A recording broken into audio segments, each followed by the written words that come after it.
yang ke-32 ya. Bismillahirrahmanirrahim. An Abi Sa'idin Sa'id bin Malik. Ya. Sa'id bin Malik. Seseorang namanya Abu Sa'id. Siapa Abu Sa'id? Sa'an. Sa'an. Apa maksudnya? Sa'ad bin Malik. Malik punya anak namanya Sa'ad. Sa'id. Berarti Sa'id bapaknya Sa'idin. Iya. Ayo. Sa'id, Nih, Sa'ad. Malik punya anak. Dari Sinan aja. Sinan Al-Khudri punya anak namanya Malik. Malik punya anak namanya Sa'ad. Sa'ad punya anak Sa'id. Namanya Sa'id. Maka si Sa'ad diberi kunyah Abu Sa'id. Bapaknya si Sa'id. Siapa? Si Sa'ad. Anak siapa? Anak Malik. Malik anak siapa? Anak Sinan Al-Khudri radhiyallahu anhu. Dari dia tuh, dari si Sinan Al-Khudri. Sinan. Anna Rasulullah sallallahu alaihi wasallam qol, bahwa Rasulullah bersabda, la dororo wa la diroro. Hadisun hasanun. Rawahu Ibnu Majah wa Daraqutni. La dororo artinya tidak boleh mencelakakan orang lain. Dan tidak boleh diror membalas kecelakaan orang lain dengan kecelakaan juga. Dan tidak boleh membalas kecelakaan orang lain dengan kecelakaan. Hadis diriwayatkan oleh Ibnu Majah, Daraqutni, wa ghairuhuma. Kita terusin dulu ya. Warwahu Malik fil Muwatta. Imam Malik dalam kitabnya Muwatta meriwayatkan anna mursalan an Amr bin Yahya. Hadisnya kategorinya mursal. Dari siapa? Amr putra Yahya, dari ayahnya, dari Nabi SAW. Fa'asqata Aba Sa'id. Kemudian dia menggugurkan yang tadi disebut di atas Abu Sa'id. Walahu turukun yuqawi ba'duha ba'du. Tapi terkait hadis ini ada banyak jalan didapat informasi satu sama lain saling menguatkan. Nah, ini mah soal hadisnya ya. Status hadis. La dororo wala diroro. Berlaku umum. Muslim termasuk juga non-muslim. Saudara atau bukan saudara. Jadi tidak boleh mencelakakan orang lain. Boleh, ada yang bisa beri contoh mencelakakan orang lain. Dimaksud mencelakakan orang lain, pertama bisa langsung, bisa tidak langsung. Yang kedua, bisa individu, bisa kelompok.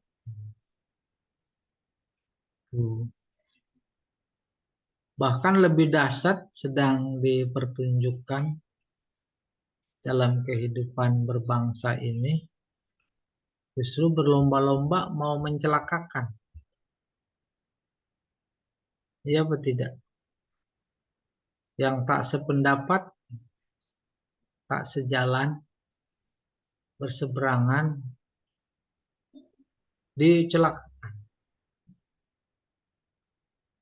Kalau bahasa dicelakakan dimaksud dibunuh, dibunuh. Iya atau tidak? Puncak itu, dipenjara, dipersekusi. Bahkan dimaksud dibunuh bukan bunuh dalam artian hakiki saja. Kita kenal ada namanya pembunuhan karakter. Ya atau tidak? Walaupun di sini la dororo jumlahnya khobariyah. La-nya namanya lana filil jinsi. Khobar maknanya insya. Yang kayak begini banyak banget. Maknanya insya apa? Nahi. Larangan. Jangan. Jangan. Sekarang antara rakyat dan pemimpin, luar biasa itu. Menjadi pemandangan keseharian. Tuh, melakukan doror namanya. Pokoknya ada kebijakan jalan berbayar, ada nggak? Mencelakakan apa enggak? Apalagi umat, bukan umat terlalu tendensius. Bangsa, rakyat kecil, rakyat gede, pejabat, nggak ada masalah, aman. Sejatinya negara itu meringankan beban rakyat. Tapi faktanya sekarang justru negara menjadi beban rakyat. Mana yang nggak ada pajak? Pertanyaan, ada terasa itu memadorotkan apa tidak? Oh iya, sengaja. Maka berlaku di sini la dororo. Wala diroro. Dan jangan pula kita membalasnya dengan mencelakakannya dia lagi. Nanti ada dalam kehidupan rumah tangga terkait dengan kaidah ini. Loh, kalau gitu bagaimana ya? Nah, mencari solusi agar tak terasa kita justru memberikan petunjuk gitu. Kayak apa gambarannya ya? Sekarang di bidang politik, mereka dengan konsep politiknya dirasakan dalam kehidupan ini benar-benar memberikan madorot kepada pribumi umpamanya, tapi memberi karpet merah kepada orang asing. Maka bagaimana mengatasinya? Bangkit, menunjukkan. Dan bangkit itu memang tidak seperti bolak-balik telapak tangan, tapi bolak-balik telapak kaki. Harus mampu membolak-balikan lagi, tapi tanpa harus mencelakakan mereka.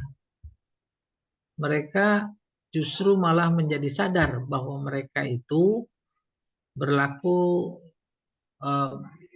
membahayakan, berlaku zolim. Nah, udah ketemu kata zolim. Kezoliman yang diterima tidak berarti harus membalasnya dengan kezoliman. Maka Nabi terkenal menjadi orang yang sangat baik, jujur, tak pernah dibalas. Itu dia la doror, wala diror. Di bidang ekonomi terasa sekali bahwa kapitalis katakan, umpamanya sistem perbankan, bank nggak ada yang mau rugi. Kalau ada masalah, padahal itu adalah kesalahan dia, harus buat perjanjian baru. Sampai perangko aja dia nggak mau ngeluarin. Iya Maksudnya betul. bukan perangko, apa namanya itu? Materai. Nggak mau. Materai. Terang, nggak mau. Bahkan sekarang udah jor-joran. Apa yang menjadi hak kita saja, kita harus bayar. Contoh, umpamanya mau minta rekening koran. Lah sekarang mau bayar. Maka kalau lagi ngeprint buku tabungan, oh nggak semuanya itu. Dulu makan semuanya. Mikir mereka itu luar biasa. Nah, akumulasi dari kezaliman, kedororan yang ada itu adalah sistem. Kita harus mampu melahirkan sistem. Sekarang lagi apa namanya? Langsung atau tidak langsung lagi berusaha. Walaupun ibaratnya semut lawan gajah. Gajahnya satu, semut rame-rame, insya Allah menang. Apa tidak? Baru dalam konteks rumah tangga. Ya, suami memadorotkan si istri dengan tidak memberi nafkah, Hmm. umpamanya. Lah, kemudian jangan dibalas dengan memadorotkan dia.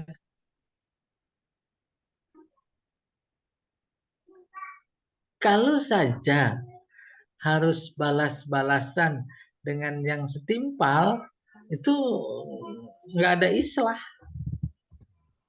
Nggak ada islah. Nih, kita lagi bicara konsep. Bukan bicara nafsu kita yang ada. Enak aja. Ya kagak ngasih nafkah, minta bikinin kopi apa nasi uduk. Apaan? Enggak dimasakin. Ya kan nggak ada berasnya.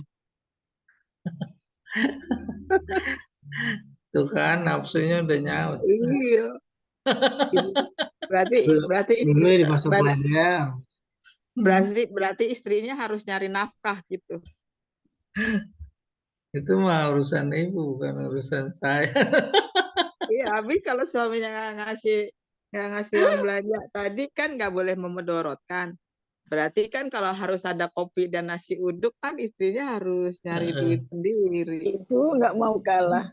Iya, benar. Bu, itu udah soal teknis. Kita bicara Teknis. konsep. Konsep. Iya. Pokoknya nyari uang nggak bisa. Nggak mungkin lah. Iya, tetap dia suami adalah suami. Kalau saja mau dibalas, nih dia nih. Maka larangan lador. Kalau saja mau dibalas, itu kan berpotensi bermusuhan. Iya, pasti. Nah, itu pasti ada potensi.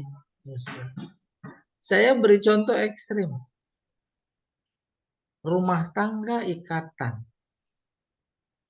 Kayak kita, rambutan diikat, padi diikat, supaya nggak pada acak-acakan.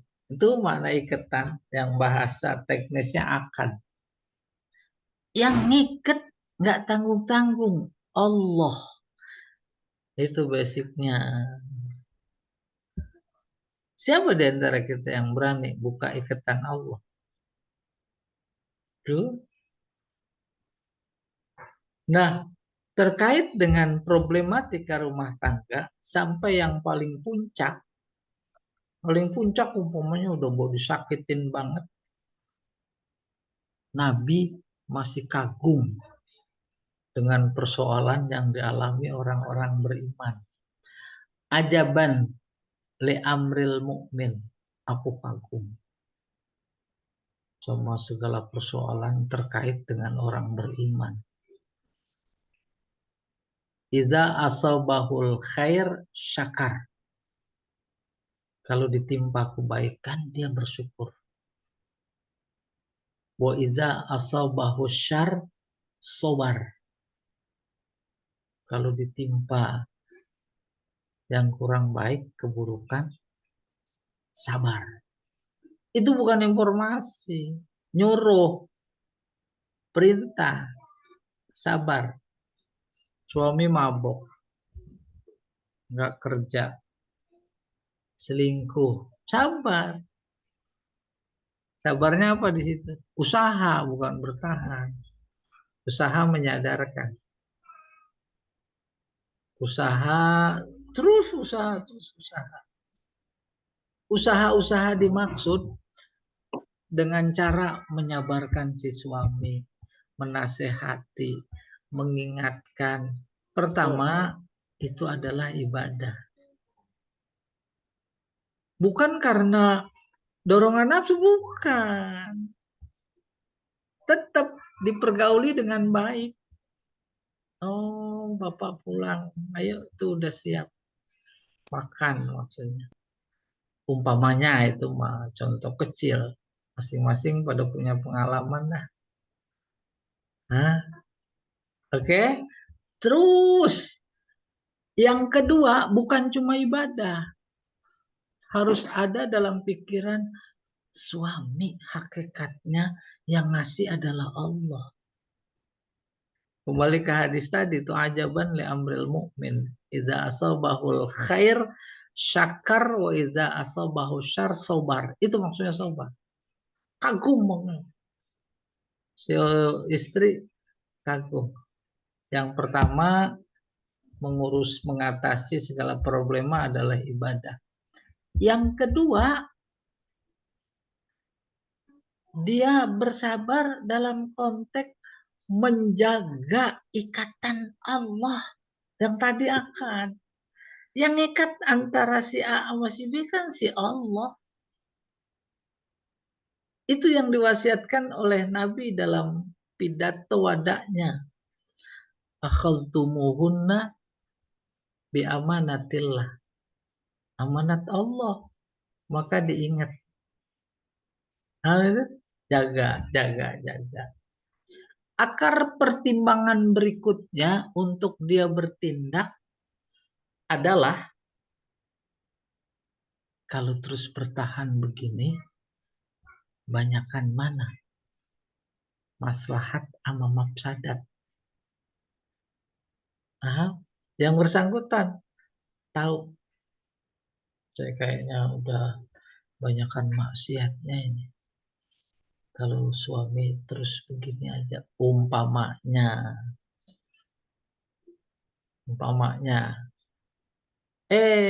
standar maslahat mafsadat itu hubungan kepada Allah, maksiat dan taat. Kayaknya saya lebih banyak maksiatnya.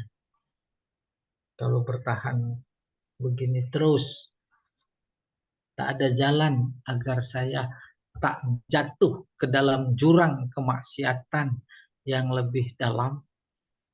Kemaksiatan bukan berarti dia selingkuh lagi, bukan.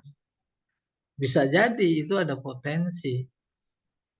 Jangan sampai terjerembab ke situ. Memang saya harus bilang baik-baik. Minta dipisah. Oke? Nah, problema rumah tangga kayak begini kan Allah udah siapkan sarananya, prasarananya, namanya khuluk. Umpamanya saja emang tidak bisa dia pertahankan. Udah, dia pisah. Itu dia yang dimaksud pisahnya halal. Bukan halal pisah kayak model air putih mau diminum mau enggak kan terurusan nih. Bukan, itu namanya halal. Dan betapapun itu udah halal, bagi pandangan Allah halal yang dimurkai.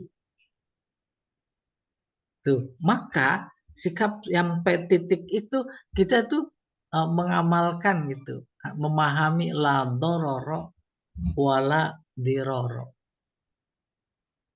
Udah kebayang itu. Baik dalam konteks ini yang selingkuh umpamanya laki-laki yang tadi mabuk apa segala macam. Bisa jadi juga sebaliknya. Si suami harus sabar. Istri hakikatnya pemberian Allah. Kalau ini kayak begini kan saya menjadi bisa memberi nasihat. Nasihat bagian dari ajaran agama. Ad-dinu an-nasihah. Selesai gitu kurang lebih. La dororo wala diroro.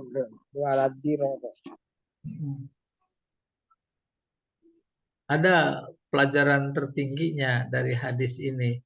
Islam tetap mengajarkan kedamaian, kesatuan, bukan perpecahan. Maka dalam konteks jihad identik perang. Perang identik membunuh. Itu mah jalan terakhir. Pada saat itu realnya udah berhadap-hadapan pasukan Islam sama pasukan musyrikin Mekah. Enggak, yang angkat pedang bukan yang pertama. Tapi dakwah dulu, aslim, taslam. Itu beradu argumen dulu dalam konteks dakwah.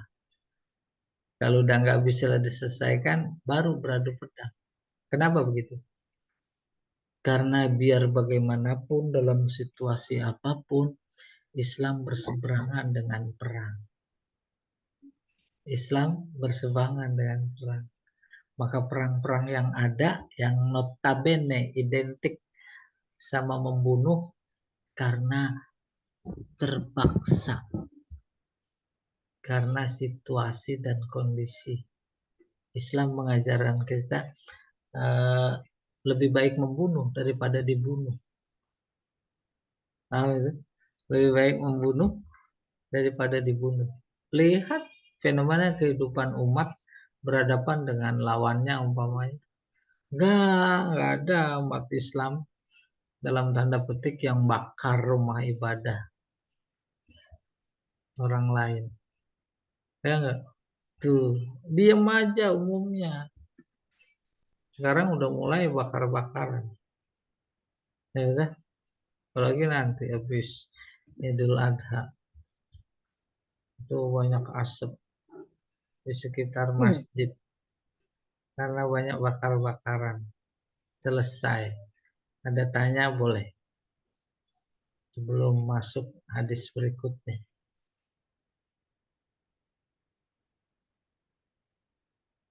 Kalau mau diterusin, ini masih berseberangan sama pikiran dan nafsu kita.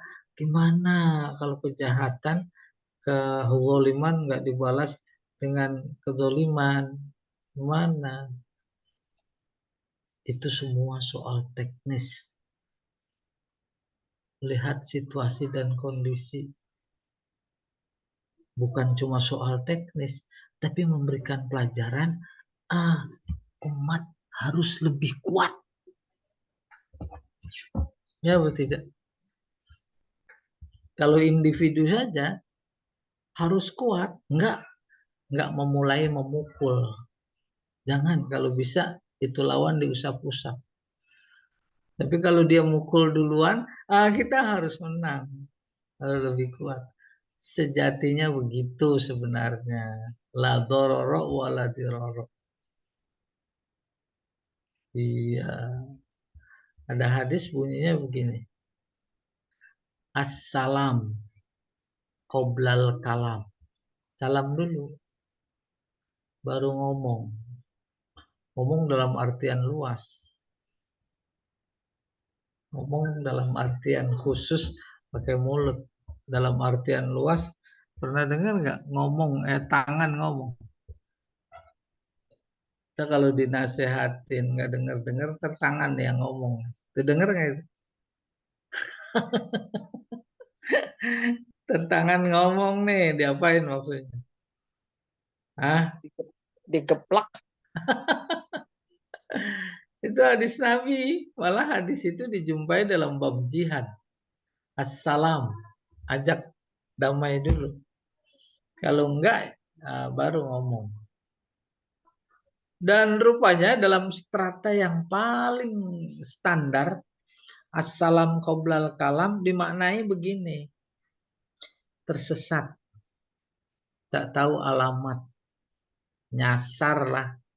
Aduh, nanya ke siapa nih? Ada di pos ronda. Pada betato semua.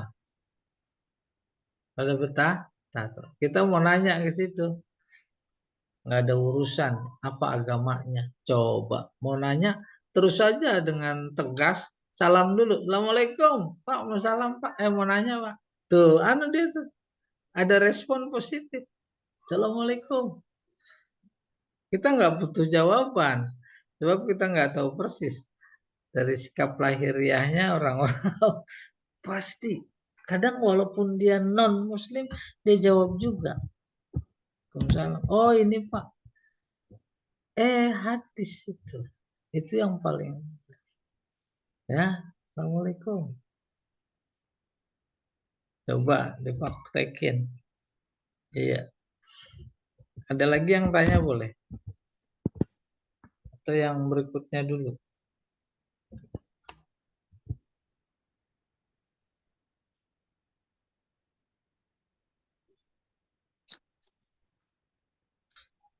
Hadis berikutnya. An Ibni Abbas radhiyallahu anhuma. Dari Ibnu Abbas. Semoga Allah meridhoi keduanya. Lah kan Ibnu Abbas satu. Ini kalau an Ibnu Abbas selalu anhuma. Kenapa? Ada dua tersirat.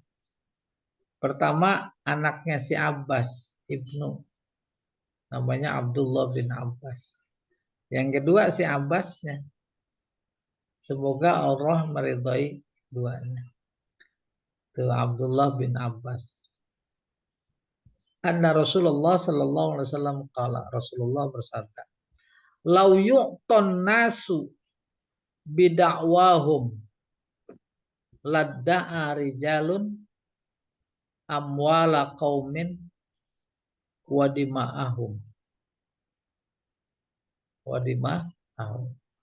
Seandainya seseorang atau siapa saja itu annas, orang-orang, yu'to, diberikan, atau diberikan, dia muta'addi, diberikan apa? Sesuatu,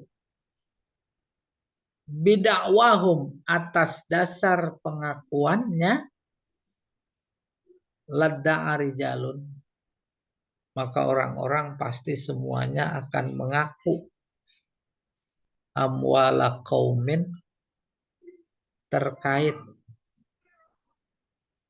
harta, kekayaan, apa saja, suatu kaum. Suatu kaum. Bukan saja amwala qaumin, bukan saja amwal, tapi dima'ahum. Dima'ahum, dima dari kata darah. Maksudnya membunuh. Majaz mursal. Alaqahnya musab babiyah. Lakinil bayyinatu alal mudda'i. Bayyinah itu bukti. Alal mudda'i. Bagi orang yang ngaku-ngaku. Wal yamin alaman ankaro. Sementara sumpah itu bagi orang yang mengingkari pengakuan itu. Ini masalah pengadilan. Si A datang. Ini tanah saya. Itu namanya. Ngaku dia. Kalau saja hanya dengan pengakuan itu terus dikasih, dibuatkan surat-surat, hanya dasar mengaku-ngaku, orang banyak yang gitu. Ladda'a rijalun, maka pasti semua orang akan mengaku amwala qaumin, amwal harta umum ya, dalam konteks sekarang. Nih yang ini nih tanah saya. Itu satu terkait tanah. Terus yang kedua terkait darah. Mati. Siapa yang bunuh? Itu si anu. Si siapa ya? Sambo kali. Kan kasus bunuh. Terus dibenarkan. Ya. Dibenarkan itu. Dibenarkan. Maka dengan seenaknya orang menuduh membunuh. Nggak boleh begitu gitu. Lakinil bayyinah alal mudda'i. Maka orang yang ngaku-ngaku itu, ini tanah saya. Ini yang bunuh si Anu. Itu ngaku maksudnya. Dia harus menunjukkan bukti bayyinah. Kalau hubungannya tanah, ini sertifikatnya. Ada orang lain yang mengingkari. Bukan, ini tanah saya. Maka dia nggak perlu bukti. Tapi dia perlunya sumpah. Wal yaminu alaman ankaro. Yang mengingkari. Gitu bimbingan dalam persoalan pengadilan. Iya. Udah kebayang. Kita punya rumah udah ditinggalin bertahun-tahun.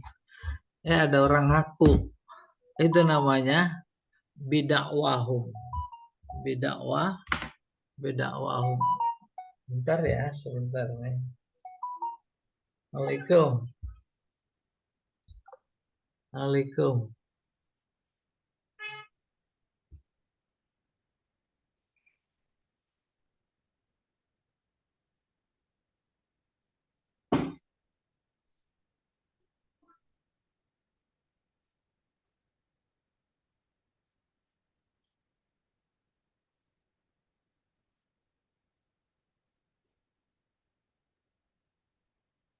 Nih.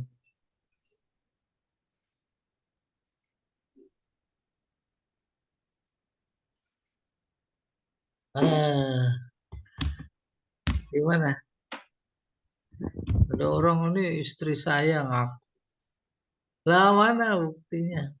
Makanya kalau lagi apa namanya? Umpamanya terjadi kasus kayak gini, mana buktinya? Istri atau bukan kan bukti. Ya kan? Jadi penting nggak bukti? Penting. Kalau nggak ada buktinya, gimana bisa dipercaya? Ya, ada hadis berikutnya apa?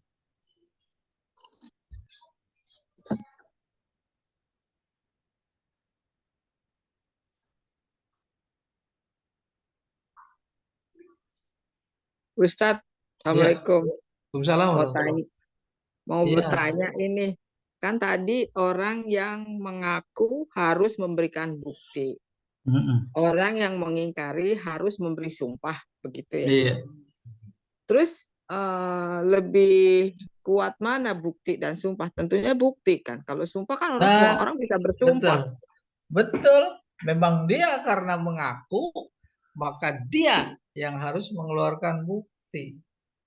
Kalau yang punya itu kan yang punya tanah, dia kan memang diem aja, ngapain harus keluarin bukti.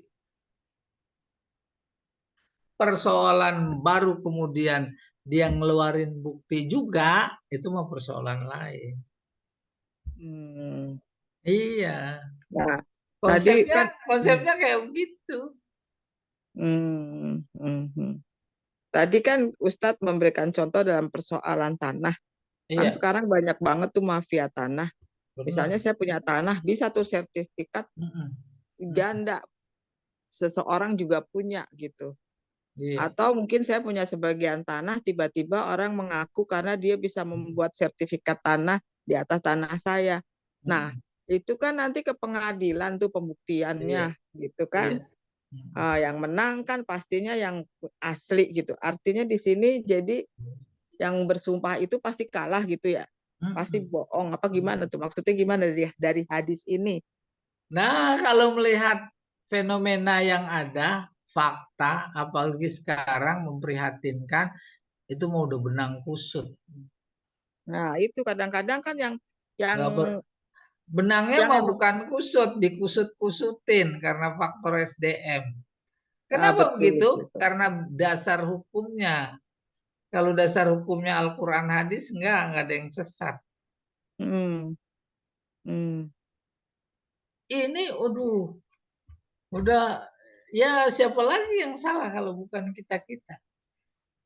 Akarnya politik Hmm. karena kita nggak melepaskan diri dari apa namanya kancah politik. Itu lagi diberi pelajaran oleh Allah kepada Hmm. umat. Semuanya aja pada geleng kepala.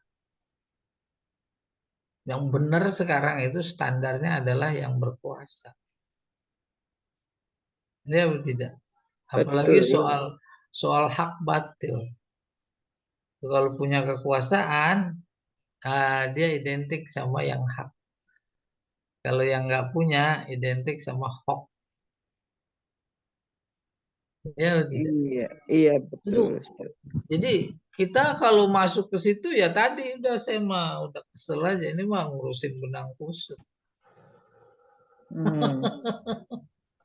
Iya, Bukan iya, cuma iya. kusut, mau ngeberesin nyari ujungnya aja susah.